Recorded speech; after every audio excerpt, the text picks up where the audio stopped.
ব্যস্ত শহরে লোকে লোকারণ্য এই নগরীতে পোষা বিড়াল কিংবা কুকুর যেন সৌন্দর্যের প্রতিচ্ছবি। তবে পোষা প্রাণীদের রোগবালাই হলে সেটি নিরাময় করতে সুচিকিৎসা বেশ কষ্টসাধ্যও বটে। অবশ্যই আমার সন্তানের মতো ওইভাবে ওকে আদর করা হয়। ওর বয়স 4 মাস মাত্র। ওর নাম হচ্ছে কাজু কাতলি।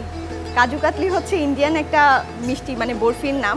তো ওইটা ঠিক এই রঙের, এজন্য আমি ওর নামটা দিয়েছি। আশার বাণী হচ্ছে মিরপুর 1-এর এই হাসপাতালে চিকিৎসা নিতে শুধু বেড়াল নয়, আসে কাক, কচ্ছপ ও নানা ধরনের প্রাণী। হ্যাঁ, কাকের চিকিৎসাও হতে পারে এবং আমাদের অভিজ্ঞতা আছে কাকের চিকিৎসা করা। মানে একটা সময় হঠাৎ করেই আমরা কাক পেয়েছিলাম। আমাদের এখানে সব ধরনের প্রাণীরই চিকিৎসা করা হয়। চিকিৎসকরা বলেন, বিড়ালকে ভালোবাসা আর যত্নের স্পর্শে রাখতে চাইলে যে কয়েকটি বিষয় খেয়াল রাখতে হয়, তার মধ্যে অন্যতম নিয়মিত পুষ্টিকর খাবার ও বিশুদ্ধ পানি। এছাড়া পরিষ্কার পরিচ্ছন্নতার জন্য নিয়মিত গোসল ও ব্রাশ করানো। দাঁত ও মুখের যত্নের ব্যাপারে যেটা হচ্ছে যে সাধারণত আমরা বিভিন্ন প্রকার পেস্ট পাওয়া যায় বা এই জাতীয় জিনিসগুলো পাওয়া যায়, সেটা খেয়াল রাখতে হবে। যদি কাটা জাতীয় জিনিস খাই সেক্ষেত্রে অনেক সময় গলায় বেঁধে যেতে পারে কাটা বা হাড়, বা মুখে অনেক সময় হচ্ছে যে গরম জাতীয় কিছু খেলে হয়তো জিহ্বা পুড়ে যেতে পারে, যেটাকে আমরা টাং ইরোশন বলছি। এ ধরনের ক্ষেত্রে একটু সাবধানতা অবলম্বন করতে হবে। তাদের মনোযোগ আকর্ষণ করতে খেলাধুলার সময় দেওয়া, এতে তারা মানসিকভাবে সুস্থ থাকে। আর একটু আদর আর ভালোবাসায় তাদের ঘিরে রাখলে বেড়ালের জীবনে আনন্দের ঝলক দেখা যায়। ওর নাম হচ্ছে পিউ। ও আমার কাছে আছে আজকে প্রায় 5 বছর ওর বয়স বর্তমানে। তো ওকে আমি আনছিলাম হচ্ছে যখন ওর বয়স হচ্ছে 6 মাস তখন। তো পরবর্তীতেও আমাদের বাসাতেই কয়েকবার বাচ্চা করে, হ্যাঁ, তো বেবি করে কয়েকবার। তো এখন অলরেডি ও প্রেগনেন্ট, কিন্তু প্রেগনেন্ট হওয়ার পরেও মানে মনে হচ্ছে যে ও একটু অসুস্থ। এবার মাঝখান দিয়ে ওর বেশ কিছু সমস্যা হয়েছিল। তো সবসময় ওকে ছোটোকাল থেকে আমি এখানেই দেখাই ওকে সবসময়। রেগুলার পেশেন্ট বলতে গেলে এখানকার। তো প্রেগনেন্ট বিড়াল সেভাবে নেওয়া যায় না, তারপরেও মানে আমার কাছে ছাড়া সে থাকবে না। আগত প্রাণীপ্রেমীরা জানান, বেড়ালের স্বভাব বা আচরণ নানা কারণে পরিবর্তন হতে পারে। সাধারণত শারীরিক সমস্যা, পরিবেশগত পরিবর্তন বা মানসিক চাপ বিড়ালের আচরণে পরিবর্তন আনে।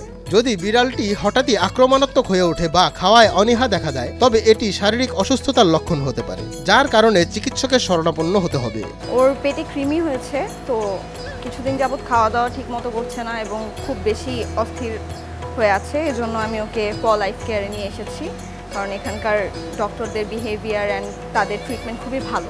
অসুস্থ হলে তো নিজেরও ভালো লাগে না স্বাভাবিকভাবেই, কারণ ও তো আমাদের জন্য মানে ও একটা পরিবারের সদস্য। চিকিৎসকরা বলেন, নতুন পোষ্য বা পরিবারের সদস্য এলে বিড়ালের মধ্যে ঈর্ষা বা অস্বস্তির সৃষ্টি হতে পারে, যা আচরণগত পরিবর্তনের কারণ হতে পারে। এমনকি নতুন জায়গায় স্থানান্তর বা পরিবেশ পরিবর্তনেও বিড়ালের আচরণে প্রভাব পড়তে পারে। সাধারণত বিড়ালের আচরণগত পরিবর্তন বিভিন্ন কারণে হয়ে থাকে। যেমন বিড়াল যখন হিটে আসে বা তার যখন প্রজনন সময় হয়ে আসে, তখন বিড়াল কিছুটা অ্যাগ্রেসিভ হয়ে যায়, বিড়াল বাইরের দিকে চলে যেতে চায়। এটা একটা ব্যাপার, এটা আসলে একটা মানে নর্মাল ফেনোমেনন। আবার যদি বিড়াল কখনো ট্রমার মধ্যে পড়ে, ধরেন আপনি ওর সাথে খুব বাজে আচরণ করছেন বা ওর সাথে খারাপ বিহেভ করছেন, ওকে মারধর করছেন, তখন ওরা আবার অনেক বেশি অ্যাগ্রেসিভ হয়ে যেতে পারে। আবার হচ্ছে যে হয়তো কখনো কিছু অনাকাঙ্ক্ষিত ঘটনা, যেমন হয়তো বাজি ফোটানো, হঠাৎ করে যে আমরা 31st নাইটে যে হঠাৎ করে বাজিটা যে ফোটাই, আতশবাজি বা এগুলো হঠাৎ করে জোরে শব্দের কারণে কিন্তু এরা ট্রমার ভিতরে যেতে পারে। পোষা প্রাণীকে নিরাপদ বা আরামদায়ক পরিবেশ দিতে পারলে তার মানসিক চাপ কমে এবং স্বাভাবিক আচরণ ফিরে পেতে সাহায্য করে, এমনটাই মনে করেন চিকিৎসকরা। ওরা আমাদেরকে যেই আনন্দটা দেয় যখন ওরা সুস্থ হয়ে যায়, একটা বিড়াল বা একটা কুকুর যখন আমার কাছে আসলো অসুস্থ অবস্থায়, তারা যখন এখানে সুস্থ হয়ে যখন ফেরত যাচ্ছে, এই আনন্দটা আসলে ভাষায় প্রকাশ করার মতো না। মঞ্জুর এ মাওলা, নয়া দিগন্ত।